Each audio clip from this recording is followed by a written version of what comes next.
বাংলাদেশ জাতীয় দলের পোস্টার বয় সাকিব আল হাসানকে ঘিরে আবারও উত্তপ্ত রাজনীতির ময়দান। সাকিবকে কেন্দ্র করে বড় সড় তোপের মুখে পড়েছেন সাবেক অন্তর্বর্তীকালীন সরকারের যুব ও ক্রীড়া উপদেষ্টা এবং জাতীয় নাগরিক পার্টির মুখপাত্র আসিফ মাহমুদও। দুর্নীতি দমন কমিশন কার্যালয়ে গিয়ে এক প্রকার মব সৃষ্টি করে আসিফ মাহমুদের বিরুদ্ধে অভিযোগ দাখিল করেছে আওয়ামী লীগের সাবেক সংসদ সদস্য ও ক্রিকেটার সাকিব আল হাসানের একদল ভক্ত। বৃহস্পতিবার দুপুরে সেগুনবাগিচায় দুদকের প্রধান কার্যালয়ে অনাকাঙ্ক্ষিত ঘটনা ঘটে।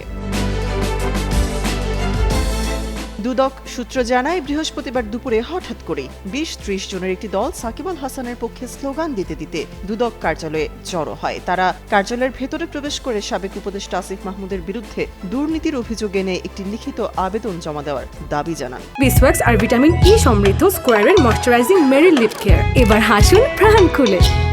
এক পর্যায়ে তারা কর্মকর্তাদের উপর প্রচণ্ড চাপ সৃষ্টি করেন, অফিসের স্বাভাবিক কাজে বিঘ্ন ঘটায় এবং বড় ধরনের বিশৃঙ্খলা এড়াতে দুদকের সংশ্লিষ্ট বিভাগ অনেকটা বাধ্য হয়েই অভিযোগটি গ্রহণ করে।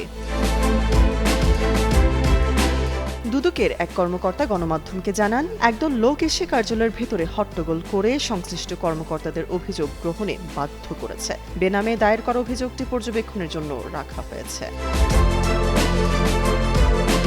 তিনি আরও জানান, যে কোনো অভিযোগ জমা পড়লেই তা সরাসরি তদন্ত বা মামলার পর্যায়ে যায় না।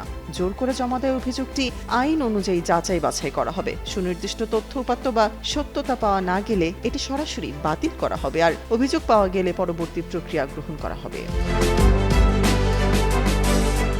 তামান্না তাবাসসুম, যুগান্তর নিউজ।